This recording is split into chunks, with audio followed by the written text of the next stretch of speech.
Welcome to Factoraly. It's getting closer. We're getting better. We're getting better at that. Hello. Good morning, good afternoon, good evening, good night, whatever time you're listening to us. Hello. Hello, Bruce. Hello, Simon. Actually, that good night thing is quite interesting because a lot of people have said to me that they fall asleep to this. Oh, really? It's obviously that interesting. I'm going to choose to take that as a compliment for our beautiful, soothing, dulcet tones rather than the uninterestingness of the topic. I think that's right. I think we just get up here and we just talk about stuff in a very nice, calm, calming, relaxing voice. Manner. Absolutely. So, welcome back. Hello again. Thank you for returning. Thank you. And if you're not returning, if this is the first one you've listened to, where have you been? I know. What have you been up to? Where on earth have you been sourcing your factorial knowledge? You won't know that we're voiceovers. No, you won't. You won't know that this is all about facts and taking slightly less than interesting things and making them slightly more than interesting. Yes, that's a good way of putting it. And actually, often we talk about interesting things, but today, frankly, we're going to be talking a load of rubbish. It's going to be absolute garbage today. I know. Total trash. That's our subject, isn't it? It is. Rubbish. This is quite interesting, and Yeah. I haven't gone back into the history of rubbish. I bet you have. I might have done. So when did we first start chucking away stuff? Ever since we've been on the planet. Right. Okay. Pretty much. So quite a while. From the very first moment, mankind, well, not even mankind, I mean, animals produce waste as well. If you peel a banana and you only eat the flesh, you end up with the skin. That's rubbish. If you kill something, cook it, it has bones. That's rubbish. Every time you, let's say, produce your own waste from a feast the evening before, that's is a that form rubbish? of rubbish. It's rubbish, a form of waste, isn't it? So every time you make a pot and you accidentally drop it, it Yes. turns from something useful Yes. into rubbish. Happens to me all the time. Well, it happened to ancient peoples as well, didn't it? When they made stuff, Sure. they would drop it and smash it and throw it away. Absolutely, yeah. And that's how we know quite a lot about the Romans is from their rubbish, isn't it? It is. Whenever you watch one of these archaeological dig programs and you think, oh, how wonderful that they had the foresight to bury all their pots and plates and knives and forks. No. It's just that you've stumbled across an ancient Roman Trash rubbish pit. dump. That's all it is. Yeah. But yeah, as far back as it's possible to go, people have been throwing rubbish in rivers a lot of the time. Humans have always settled near water of some kind or other. And it has a wonderful habit of taking stuff away from you downstream. It's a good conduit. Isn't it? Yeah. So you finish your meal, you throw the bones in the river, no more bones, easy. If you don't live near water, or at least flowing water, it's a little bit trickier. It means you have to do something with it. You have to dispose of it, bury it, burn it, go and dump it somewhere that isn't right on your doorstep. Yes. Even if that's only a little trip away, that can be the rubbish area. Fair enough. That's fine. It's out of sight, out of mind. So we've been doing it forever. I usually start these things with a bit of etymology. Where does the word come from in the first place? Go for it. So rubbish comes from an old French word in the Middle Ages, robou, R-O-B-B-O-U-S. Okay. And that's the word that gives rise to rubble. Okay. So it's generally speaking, it's sort of leftover bits of broken stone and brick and whatever that didn't make it into the building. It's been thrown away. It's rubble. It's rubbish. The word trash, which I associate as being purely an American word, that's been in the English language since the 14th century. Wow. And was used interchangeably with rubbish, trash, garbage. For whatever reason, the Americans seem to have taken on with trash and garbage, and we seem to have kept the rubbish. I think the only way that the is. English people, the British people use trash is when it's like talking trash or trash talk. Oh, trash talk, yeah. That sort of thing. Yeah. Maybe that's just borrowed from the Americans. I don't know.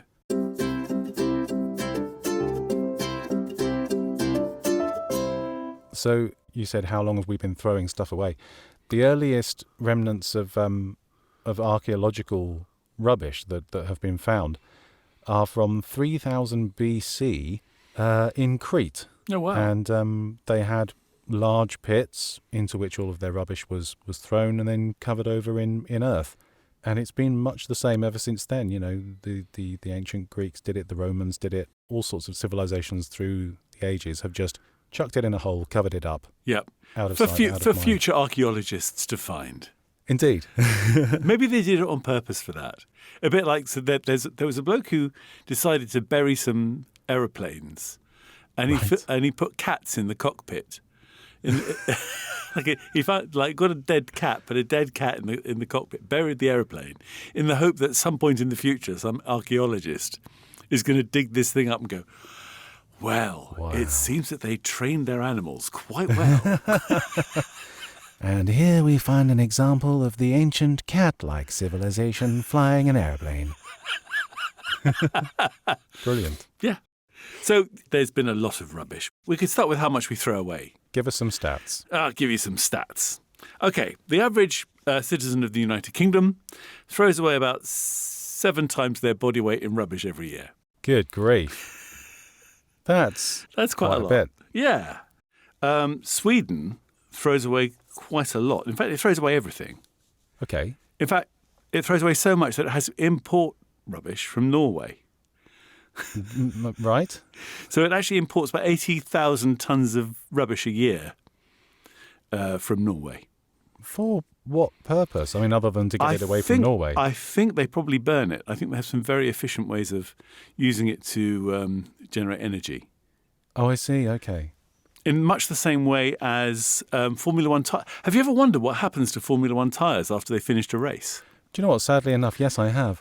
And have you What looked it does up? happen? No, I haven't. I was just waiting for you to tell me one day. So what happens after a race is that all of the used tyres from all of the Formula One races are shipped back to Britain, Right. where they're shredded into pellets, and then they are burned at very, very high temperatures as fuel for cement factories. Oh, really? But because it's very, very high temperatures, no harmful fumes are released. Oh, I see. And the only particle that remains is like a non-poisonous ash. Wow. Well, that's a very odd fact. That's what this show's all about, What though, we're right? all about. Yes, exactly. Yeah. Yeah. The ability to make people go, never knew that. Now, I was quite surprised by, you sort of talked about whatever's left over at the end of the burning process. I had a little look about dustman, like original dustman. My old man's a dustman. He wears a dustman's hat, etc. Yes. Now, we don't have dustmen or dustbins or dust carts anymore. That's what we used to call them when I was a kid, Yes. even though that may not be technically what they were. Yes.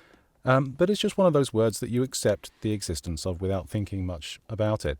But obviously, they used to be dust men because they collected dust.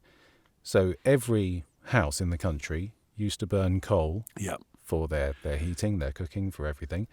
And at the end of that process, you end up with a lot of ash Yes. or dust.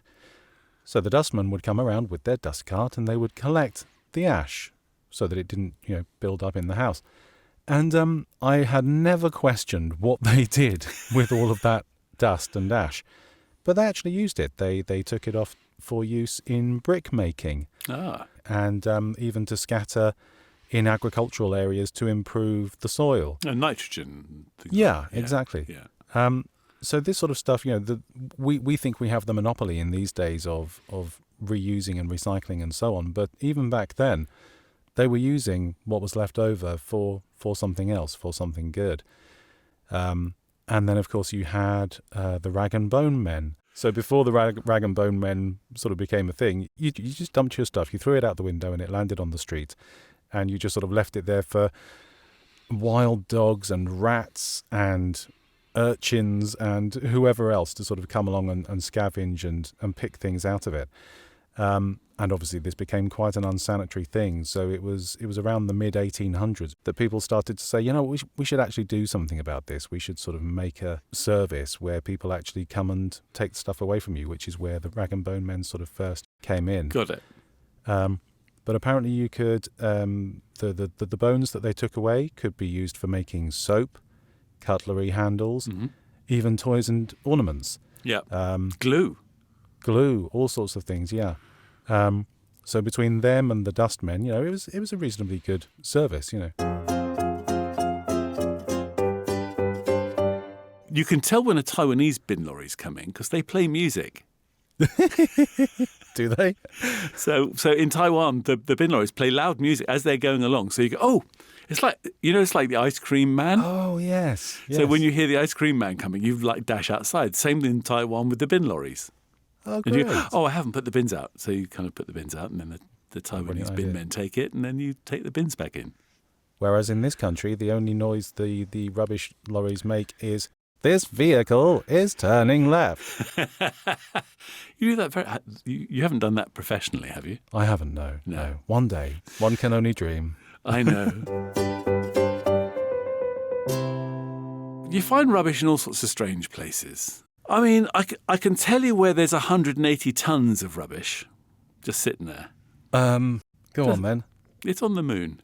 Right. There is 180 tons of rubbish, including tools, bodily waste, flags, plaques. There's 17 lunar vehicles that have stopped working. There's just loads and loads. And of course, don't forget the cameras that we might have mentioned in another episode. Indeed, we may. Which were left on the Hasselblads left on. So if you need a Hasselblad, all you have to do is have a space program, go and have a moonwalk, and you can get some Hasselblads. Easy. There are slightly easier places to access rubbish closer to home, although not that easy to access. Where would you expect to find an abandoned piano, for example? I mean, I'd hate to say the local dump. How about halfway up Charity shop? Everest? Not where I was thinking for a moment. Because occasionally, Everest? there are bin men who kind of cleaners who go up Everest and tidy up, and because a lot of people drop waste on their way up and down Everest. Okay. And on one trip they discovered that somebody had just abandoned a piano near the summit. I mean, as if climbing that mountain isn't going to be tricky enough already. Yeah. To take a piano with you. It's just asking for trouble. I mean, some poor old Sherpa or Sherpas has managed to get it up to a certain distance. I imagine it was some lunatic who decided he wanted to play "I'm Sitting on Top of the World" on the piano on the top of Everest or something. Or ain't no mountain high enough. I've heard it said that the gentleman after whom Everest is named actually pronounced his surname Everest. Do you think we should all start doing that? I think we should. It's Mount Everest. Mount Everest. Doesn't sound right, does it? But that's the point of changing a commonly accepted thing to be actually accurate. Yes. So from now on, I'm going to call it Everest. Oh, let's see if we can get a little following. How many people can we convince to call it Mount Everest? Oh, I imagine at least 3. Well, it's you and me and one other. Who will that person be? Well, let us know. Let us know in the comments. At some point, we're going to have to talk about recycling. Yes. I mean, that's almost an entirely separate subject, isn't it? It's big. There's a lot of things that you can recycle, a lot of things that you can't recycle, a lot of different ways to recycle. Yeah. My knowledge of recycling is that I have a dark green bin, I have a light green bin. I put some things in one, I put other things in the other, and that's the end of my involvement in it. Well, I guess the rag and bone men were sort of recyclers, Absolutely. weren't they? Yeah, totally, yeah. And there is an awful lot of recycling that goes on nowadays, and Yes. there are some very nice things that people recycle. For example, you can recycle coffee grounds to make them into a growing medium for mushrooms. Or an exfoliant for hardwood floors. As you mentioned in a previous episode. On cleaning. On cleaning. Yeah. You can turn tennis balls into tennis courts. Can you? Yeah, because the spongy material underfoot. You crumb the rubber from a tennis ball and you turn it into a tennis court. You basically make the surface of one of those hard tennis courts. That's so apt, isn't it? I know. Well, you know how all skater boys are always like chewing gum and spitting out gum and stuff. Yes. Well, you can turn chewing gum into skateboard wheels. They do that in France. Really? Yeah. And famously in the UK, you can make roads from books. No, I didn't know that one. Did you not? No. So talk about that. the M6 toll road. Yes. In the asphalt, they actually pulped. I can't remember how many tons it was of Mills and Boon books. So if you get dramatic or romantic at some point on the M6 toll, it's probably because you're driving on some Mills and Boon books. That's very well. I don't know. Has anyone ever got romantic on the M6 toll road? It's not the most romantic place I can think of. No, not really. Not really.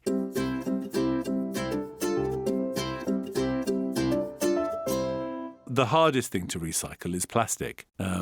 People dump plastic generally, as you were saying, that in the olden days they dumped waste into the rivers, which ended up in the sea. Yeah. And they're still doing it.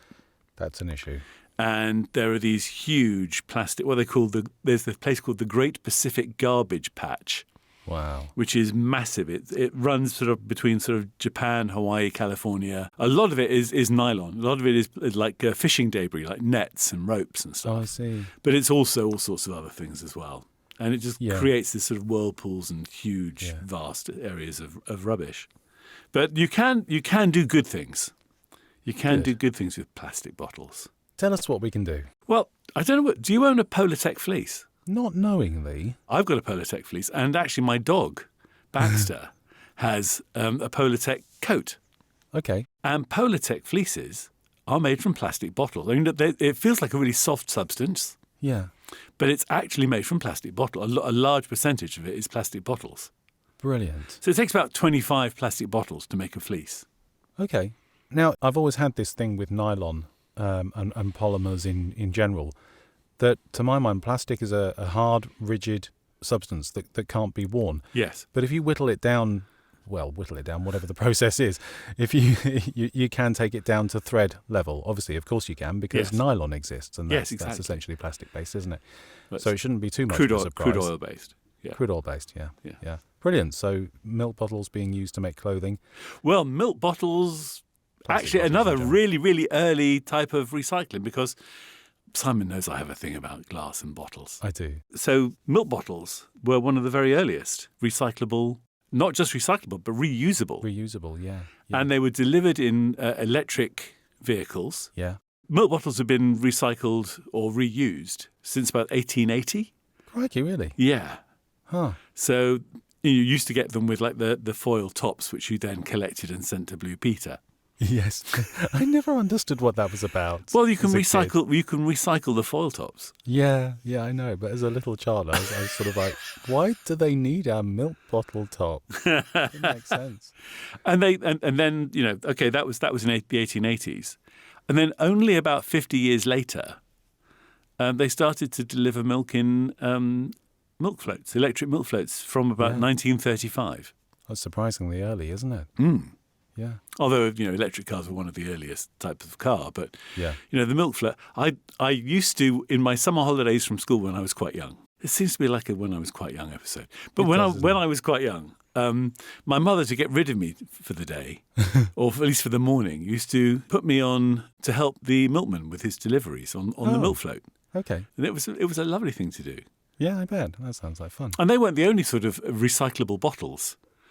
There used to be, you've heard of R. White's, obviously. So the R. White's van used to come and deliver, well, it started off with lemonade and then became sort of colas and Tizer and all sorts of other things.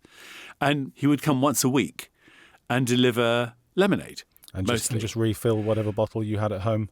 No, so you would give him your empty R. White's bottles. Oh, I see. And he would give you a deposit on the bottle off the price of a new bottle of lemonade. So it would, like, without a deposit bottle it would be so much, and with the deposit bottle it would be less. Yeah. And they would deliver lemonade, and then they would recycle the bottles. Brilliant. And recycling bottles is something that I'm very keen on. Yes. Because you have to. Because the thing about glass, they reckon it could take about 1 million years for a glass bottle to actually biologically break down. Okay, so we really ought to find something else to do with them then. Exactly. And that's exactly what we can do. So an area of waste that I had a look at is e-waste. Oh, right. It stands for electronic waste, as everything with an E at the beginning does. I'd never really given any thought to this. I actually read a script recently for a piece of voiceover work talking about electronic waste. And it's one of those things where it's out of sight, out of mind. You get rid of your old phone, your old laptop, you send the old item off to a place where they sort of give you a tiny amount of money, and then it's taken away to do whatever with it is that they do. Mm-hmm. But so much of this equipment just gets dumped. Roughly 50 million tons of e-waste is produced a year worldwide. What? Worldwide? Okay. Yeah. Yeah, fair enough. Yeah, not just us. That would be silly. And it's just shipped off to poorer countries, sadly. It's just shipped off and dumped in poorer countries, often around Asia and Africa. And you sort of think, well, okay, that's annoying. You've got a big pile of laptops taking up space, but that's not really a bad thing. But our electronic devices actually contain quite a lot of material which becomes toxic over a period of time. So between your phone, your laptop, your Bluetooth headphones, speakers, whatever it might be, they contain traces of arsenic, lead, chromium, vinyl chloride, dioxins, antimony, and then a whole lot of abbreviations and initials that I don't understand what they mean. Right. But toxic stuff. Yeah. And if all of this stuff just gets dumped and it starts leaching into the soil, it can be really, really bad. So there are more and more companies who are trying to do what we're talking about here, reuse and recycle. Yeah. Mend old stuff, make it usable again, rather than just chucking it into the ground and letting it have its horrible toxic after effects. There's golden stuff in there as well, isn't there? Yes, there is. So there are things that can be used. These things can be broken down and stripped apart, and have their useful contents reused. Talking about plastic bottles and turning plastic bottles into other things. Yes. The UK government, I think it was this year, the beginning of this year, put forward and actually got approved through Parliament a thing called the Deposit Return Scheme, which is a bit like what I talked about with our whites. Yes, okay. Which is quite interesting, where you charge an extra, I think it's 20p for things like cola bottle, soda.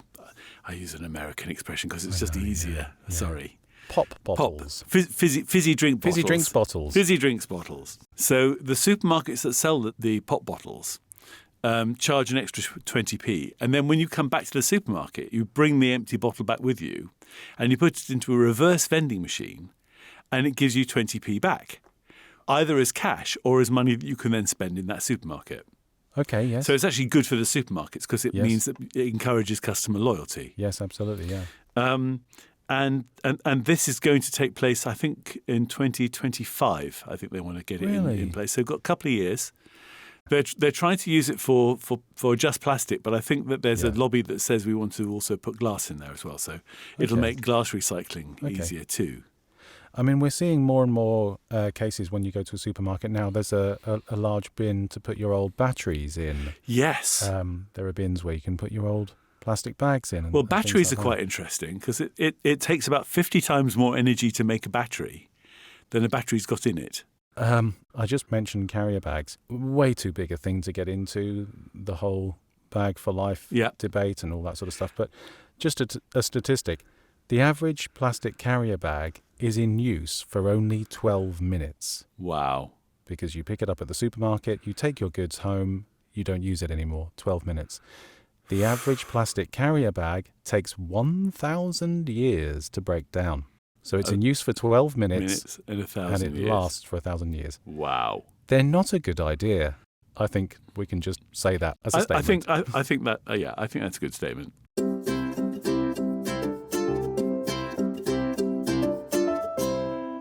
Well, that was a load of rubbish.